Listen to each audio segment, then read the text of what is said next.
Bienvenidos a todos. Hoy nos vamos de viaje, nos vamos a la antigua Grecia y a la antigua Roma. Un viaje en el tiempo. Exacto, un viaje en el tiempo para sumergirnos en un tema apasionante, el mundo del deporte y el espectáculo. Nada menos.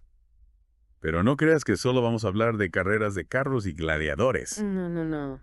Hay mucho más. Mucho más. Vamos a descubrir rituales religiosos, intrigas políticas y hasta chismes de las estrellas de la época. Como en las revistas de hoy. Exacto. Ajá. ¿Te parece si empezamos por el principio? Por el principio. Desentrañando la evolución del deporte desde el agón griego hasta el ludus romano. Me parece perfecto. ¿Qué te parece? El agón era la esencia de la competición en la antigua Grecia. Ajá. Un desafío casi sagrado donde se buscaba la excelencia personal y la gloria para la ciudad. Entiendo. Mientras que el ludus romano, si bien mantenía ese espíritu competitivo, se inclinaba más hacia el entretenimiento. Ajá. Y se utilizaba como herramienta política. O sea que los romanos, digamos que profesionalizaron. Sí. En cierto modo, sí lo convirtieron en un espectáculo de masas. Algo parecido a lo que vemos hoy en día. Exactamente. No, con los grandes eventos deportivos. Sí, aunque con sus propias características. Claro. Pero antes de adentrarnos en el mundo romano, creo que es imprescindible hacer una parada en un evento que todos conocemos. Los Juegos Olímpicos. Los Juegos Olímpicos. Efectivamente. Imagínate el santuario de Olimpia atletas de todas las ciudades, estado griegas, compitiendo por la gloria. Impresionante. Y todo bajo la atenta mirada de Zeus, el rey de los dioses. Y lo que más me fascina es que, incluso en tiempos de guerra, se declara una tregua sagrada, Una tregua sagrada. para que los atletas pudieran viajar seguros a Olimpia. Increíble. Imagínate eso hoy en día. Es verdad. Eso nos muestra la importancia que tenían los juegos para los griegos, no solo a nivel deportivo, sino también religioso y social. Claro, porque era un evento que unía Exactamente. a todas las polis, Ah, a todas las ciudades. A todas las ciudades, estados, sin importar si estaban en guerra o no. claro. Increíble. Y si tuvieras que comparar los Juegos Olímpicos antiguos con los modernos, ¿qué similitudes y diferencias destacarías? Bueno, pues ambos comparten la búsqueda de la excelencia y el espíritu competitivo, Sí. pero las pruebas eran muy diferentes. Claro. En la antigüedad no existía la natación sincronizada, ¿No? ni el bádminton, ¿No? sino carreras de carros, lucha, pentatón, boxeo, entre otras. ¿Pruebas mucho más físicas? Mucho más físicas y, por supuesto, solo los hombres podían participar. Ahí está la gran diferencia. Esa es una gran diferencia, No. efectivamente. Ahora que hablamos de competiciones, había otros juegos importantes además de los Olímpicos en la antigua Grecia. Por supuesto, Grecia era un hervidero de festivales y competiciones. Cuéntanos. Por ejemplo, estaban los Juegos Píticos en Delfos, dedicados a Apolo y famosos por su componente musical y poético. Ah, mira, qué interesante. Sí. Entonces, no solo, sí es cero. No solo. Había también un componente artístico muy importante. Qué interesante. Sí. ¿Qué me dices de los otros juegos? También estaban los Juegos Nemeos celebrados en Nemea, Ajá. en honor a Zeus, donde se premiaba la fuerza La fuerza y la destreza. física, y los Juegos Ísmicos en Corinto, dedicados a Poseidón, el dios del mar. O sea que cada dios tenía Cada dios tenía sus propios juegos. sus propios juegos. Sus propios juegos. Entiendo. Eran un reflejo de la importancia que tenía la religión Claro. en la vida de los griegos. Esos eran, digamos, los cuatro grandes, ¿no? Los panhelénicos, Los panhelánicos. los más importantes. Pero mencionaste antes que había otros Sí. más pequeños. Ay. Había otros de menor envergadura, pero igualmente fascinantes, como las Naias en Dodona, dedicadas a la diosa Dione, o las Panateneas en Atenas, en honor a la diosa Atenea. Claro, es que en Atenas En Atenas. no iban a ser menos. No. La- Atenea era la diosa protectora de la ciudad. Y hablando de Atenas, investigando sobre el papel de la mujer en el deporte. Nos hemos llevado una sorpresa, Sí. porque las mujeres atenienses tenían muy pocas oportunidades de participar. Muy pocas, la verdad. No. La sociedad ateniense era bastante patriarcal y relegaba a la mujer al ámbito doméstico. Qué pena, ¿no? Sí, una pena. Que no tuvieran las mismas oportunidades. Sí, que no tuvieron las mismas oportunidades. Y que había alguna excepción a la regla. Sí existían algunas competiciones exclusivamente femeninas, como los Juegos Cereos en honor a la diosa Hera. Ajá. E incluso hay constancia de algunas mujeres que, desafiando las convenciones sociales, participaron en eventos tradicionalmente masculinos. Mujeres pioneras. Mujeres pioneras. Me encantaría conocer sus historias. A mí también. ¿Y qué me dices de los atletas estrella de la época? ¿Tenían la misma fama que los deportistas de élite de hoy en día?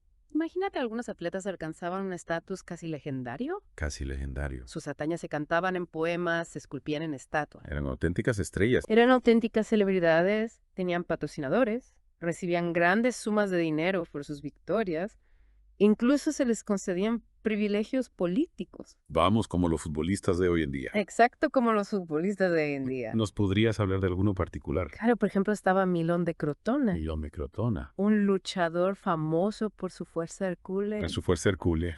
Se decía que era capaz de levantar un toro sobre sus hombros. Madre mía. Increíble, ¿verdad? Qué barbaridad. Y también se cuenta que entrenaba su fuerza intentando partir un tronco de árbol con sus propias manos. Menuda fuerza. Sí, sí. ¿Y qué dices de Leónidas de Rodas? Leónidas de Rodas. Leí que era un corredor excepcional. Sí, Leónidas de Rodas fue un caso excepcional. Ganó 12 coronas olímpicas en 4 juegos consecutivos, compitiendo en 3 pruebas diferentes. 12. Qué barbaridad. El estadio, en el Diablos y el Oplitodromos. El Oplitodromos. ¿Eso qué es? Una carrera en la que los atletas corrían con armadura. Una armadura. Imagínate, Tenía.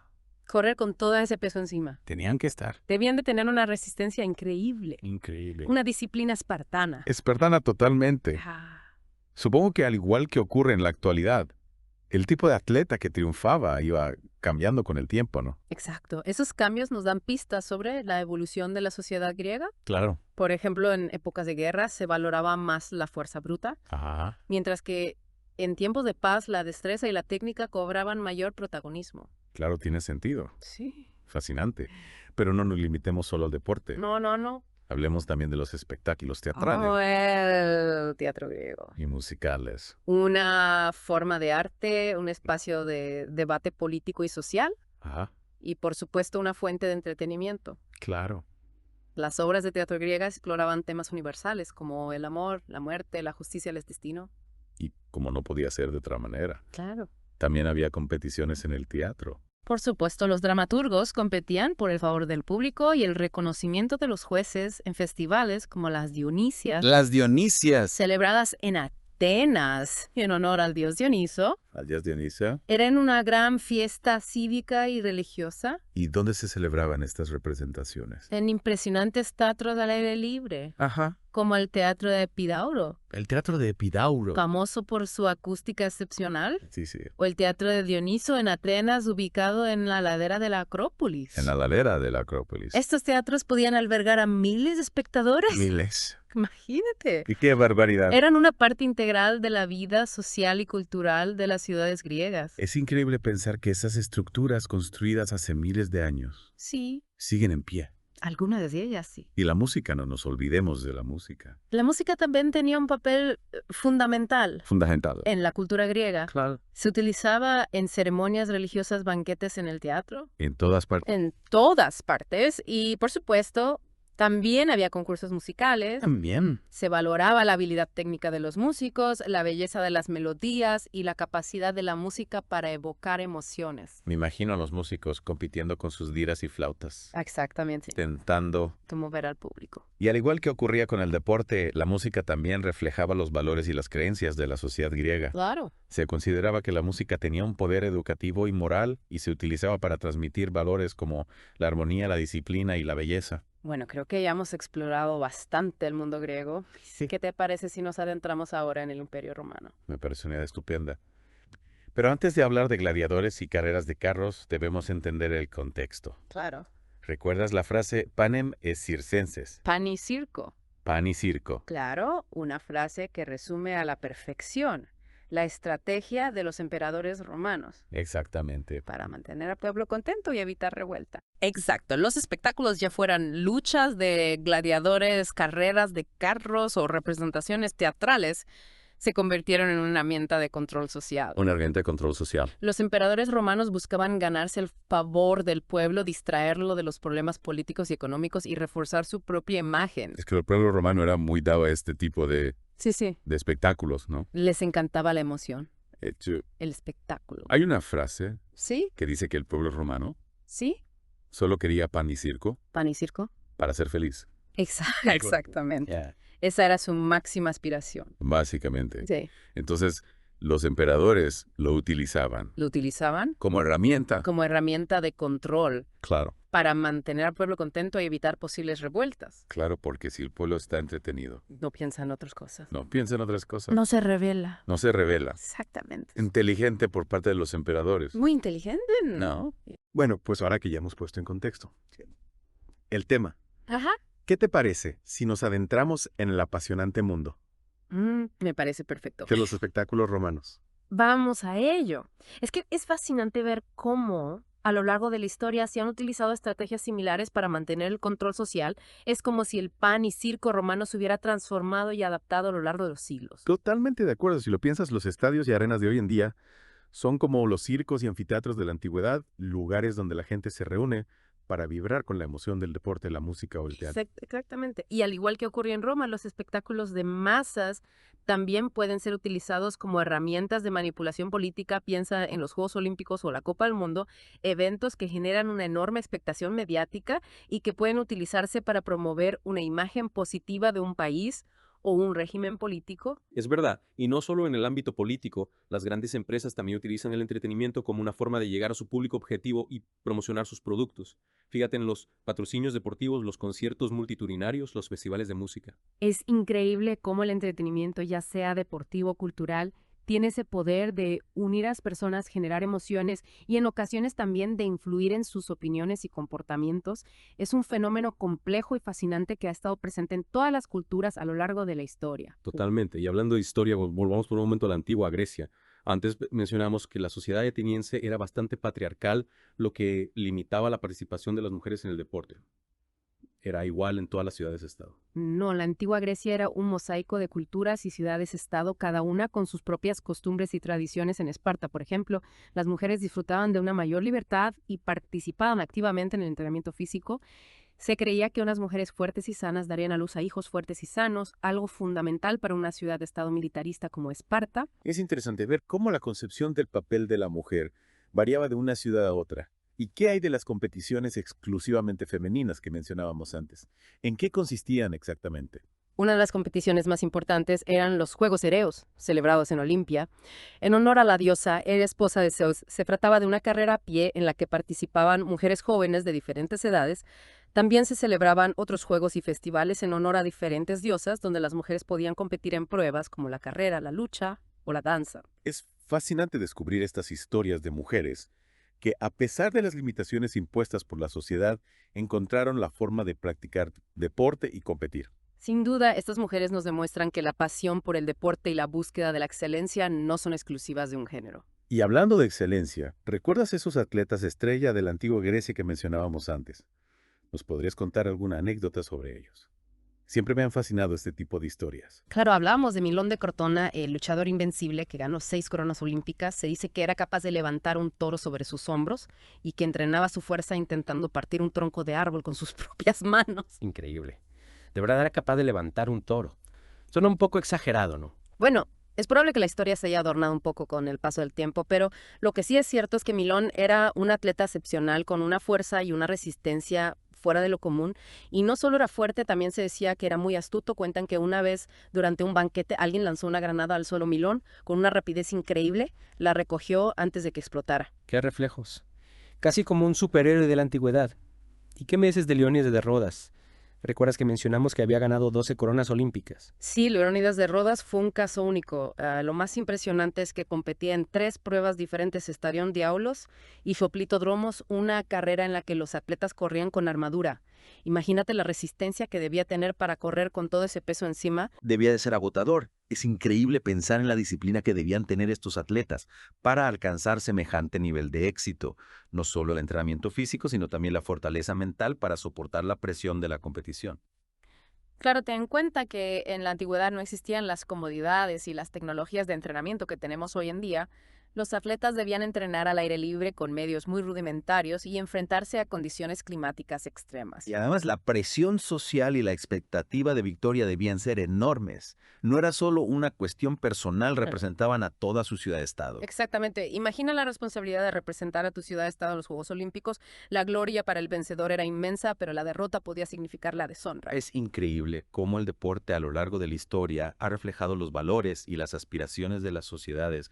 No es solo una actividad física, Es un reflejo de la cultura, la política y las creencias de una época. Y no solo eso, el deporte también ha sido un motor de cambio social, un espacio donde se han desafiado normas y se han roto barreras. Totalmente piensa en el movimiento olímpico moderno que promueve la paz y la cooperación entre las naciones, o en el papel del deporte en la lucha por la igualdad de género y la inclusión de personas con discapacidad. El deporte tiene un enorme potencial para transformar la sociedad y construir un mundo mejor. Cambiando de tema, ¿qué te pareces si volvemos al mundo romano? Nos quedamos hablando de las naumaquias, esas espectaculares batallas navales que se celebraban en los anfiteatros. ¿Te imaginas la cantidad de recursos que debían utilizar para recrear una batalla naval en un anfiteatro? Era un derroche de recursos impresionante sin duda. Sí. Imagínate la logística que implicaba inundar la arena del anfiteatro, construir barcos a escala real, reclutar a miles de hombres para que lucharan. Debía ser un espectáculo visualmente impactante. ¿Y qué tipo de público asistía a este tipo de eventos? A las naumaquias, al igual que a otros espectáculos en el anfiteatro romano, asistía gente de todas las clases sociales, desde el emperador y su corte hasta los ciudadanos más humildes. Era una forma de entretenimiento accesible para todos y una oportunidad para que el pueblo romano experimentara la emoción de la batalla, aunque fuera de forma simulada. Suena un poco salvaje, ¿no? Recreaban batallas navales con miles de personas luchando a muerte solo por el entretenimiento del público. Era una sociedad muy diferente a la nuestra, con una concepción de la violencia y la muerte muy distinta. No podemos juzgar sus costumbres con nuestros valores actuales.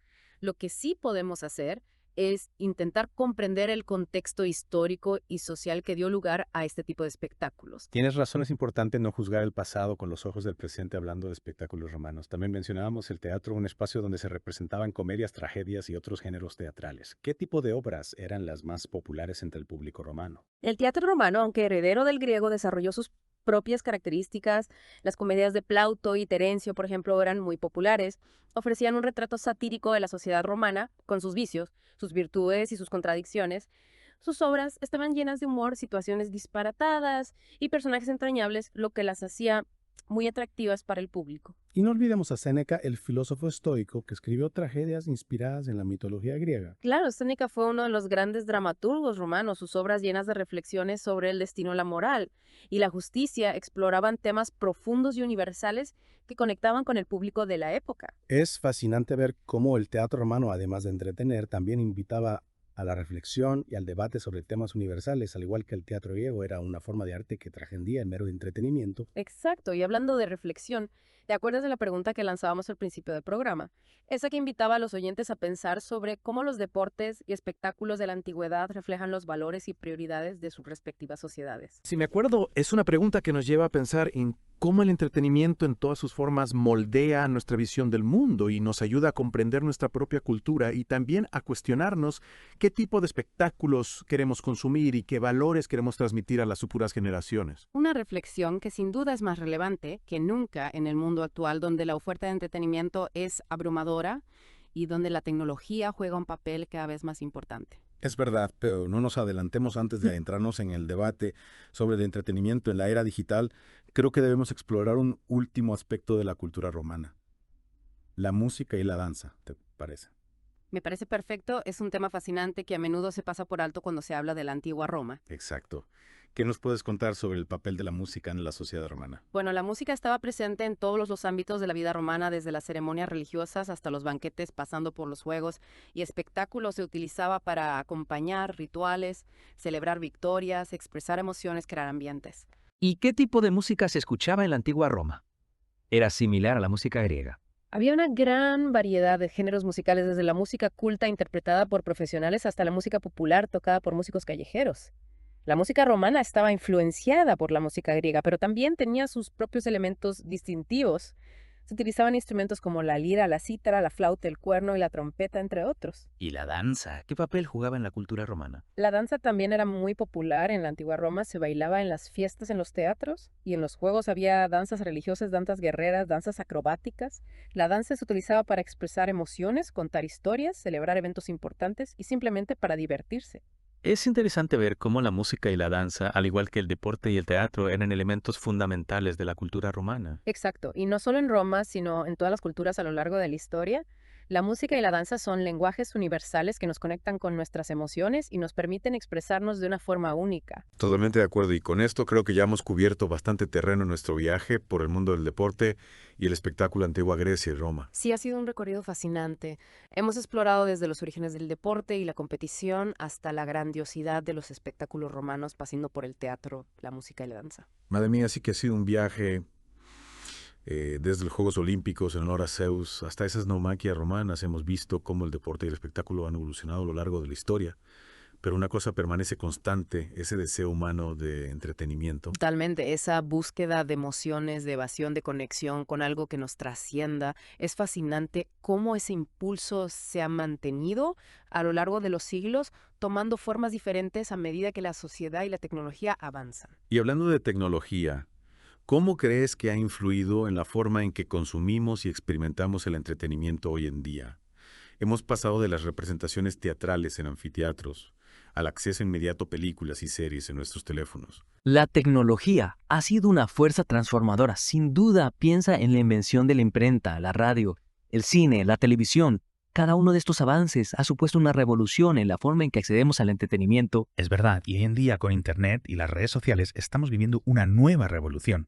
La cantidad de información y entretenimiento a nuestro alcance es abrumadora. Tenemos acceso a películas, series, músicas, videojuegos, libros, podcasts, es a tu voz alcance de la mano. Exacto, y eso plantea nuevos retos. Por un lado, la democratización del acceso al entretenimiento es algo positivo, pero por otro lado, la sobreabundancia de información y la inmediatez pueden generar una sensación de saturación y superficialidad. Es como si tuviéramos tanto para elegir que al final no profundizamos en nada. Es cierto, a veces me siento abrumado por la cantidad de opciones disponibles. Es difícil decidir qué consumir y cómo gestionarlo todo. Y tienes razón, corremos el riesgo de quedarnos en la superficie sin conectar realmente con el contenido. Además, no podemos olvidar que la tecnología también puede ser utilizada para manipular y controlar a las masas. Las fake news, la propaganda política, la publicidad engañosa son ejemplos de cómo el entretenimiento puede utilizarse con fines poco éticos. Es un tema preocupante. Creo que es fundamental fomentar el espíritu crítico y la capacidad de análisis. No debemos aceptar todo lo que vemos y escuchamos sin cuestionarlo. Debemos ser consumidores responsables. Totalmente de acuerdo. Debemos ser espectadores activos, no pasivos, informarnos, contrastar fuentes, reflexionar sobre el mensaje que se nos está transmitiendo. Son herramientas esenciales para navegar el mundo del entretenimiento actual. Y también ser conscientes de nuestros propios gustos y preferencias, ¿no? No dejarnos llevar por las modas o las tendencias, sino buscar contenido que realmente nos interese y nos aporte algo. Exacto, al final el objetivo del entretenimiento es disfrutar, aprender, conectar con algo que nos inspire o nos emocione, y cada uno debe encontrar su propia forma de hacerlo. Muy bien dicho, bueno, creo que hemos cubierto un amplio espectro en esta inversión en el mundo del deporte y el espectáculo desde la antigua Grecia hasta la era digital. Ha sido un viaje fascinante que nos ha permitido explorar la evolución de entretenimiento y reflexionar sobre su impacto en la sociedad. Un viaje que nos deja con muchas preguntas y desafíos para el futuro. Y con la esperanza de que el entretenimiento siga siendo una fuente de inspiración, de conocimiento y de unión entre las personas. Así es, nos despedimos por hoy. Gracias por acompañarnos en esta aventura. Hasta la próxima.